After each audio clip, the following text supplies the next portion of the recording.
আগামী 28 ফেব্রুয়ারি বিকাল 3টায় জাতীয় সংসদ প্রাঙ্গণ সংলগ্ন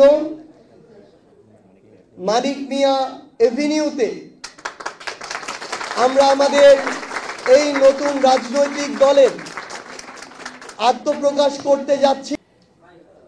একটি অভ্যুত্থানের পরে নতুন এক বাংলাদেশ, এই নতুন বাংলাদেশের সময়ের সবচেয়ে বড় দাবিটি হচ্ছে একটি শক্তিশালী রাজনৈতিক দল। এবং আমাদের এই 7 মাসের অভ্যুত্থান পরবর্তী সময়ে সবচেয়ে বড় অনুধাবনটি হচ্ছে সেই 5 আগস্ট নতুন বাংলাদেশে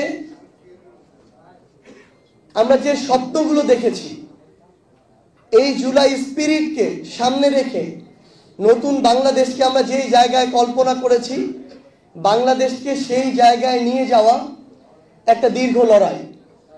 এবং আমরা আমাদের জায়গা থেকে বিশ্বাস করি যে হাজারো শহীদের জীবনের উপরে, প্রায় 1.5 লক্ষ ভাই বোনের রক্তের উপরে দাঁড়িয়ে যে নতুন বাংলাদেশ, এই বাংলাদেশে এই দীর্ঘ লড়াইটি করে সেই কাঙ্ক্ষিত বাংলাদেশ আগামীর প্রজন্মকে উপহার দেয়া আমাদের কাছে একটি আমানত। এবং আমরা আমাদের এই লড়াইটি করে যেতে চাই। সেই লড়াইকে সামনে রেখে বৈষম্য বিরোধী ছাত্র আন্দোলন এবং জাতীয় নাগরিক কমিটি ঐক্যবদ্ধভাবে নতুন একটি রাজনৈতিক দলের আত্মপ্রকাশ করতে যাচ্ছে। আগামী 28 ফেব্রুয়ারি বিকাল 3টায় জাতীয় সংসদ প্রাঙ্গণ সংলগ্ন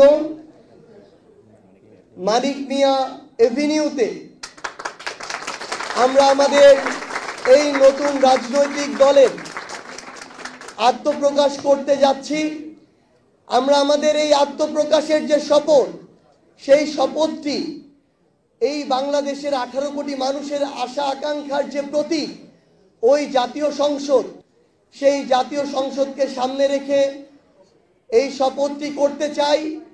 কারণ বিগত যুগের পর যুগ ধরে ওই জাতীয় সংসদটিকে এই দেশের মানুষের আশা আকাঙ্ক্ষা বাস্তবায়নের ক্ষেত্র না বানিয়ে বরং ব্যক্তিগত, গোষ্ঠীগত, দলীয় স্বার্থ উদ্ধারে ব্যক্তিগত, গোষ্ঠীগত, দলীয় পলিসি মেকিং এর জায়গা বানিয়ে রাখা হয়েছিল।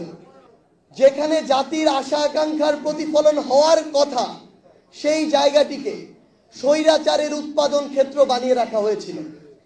তাই আমরা বাংলাদেশের ছাত্র জনতাকে সামনে রেখে, ওই জাতীয় সংসদকে সামনে রেখে আগামীর বাংলাদেশে নতুন যে রাজনৈতিক দলটি হতে যাচ্ছে, সেই রাজনৈতিক দলের আত্মপ্রকাশ করতে যাচ্ছি।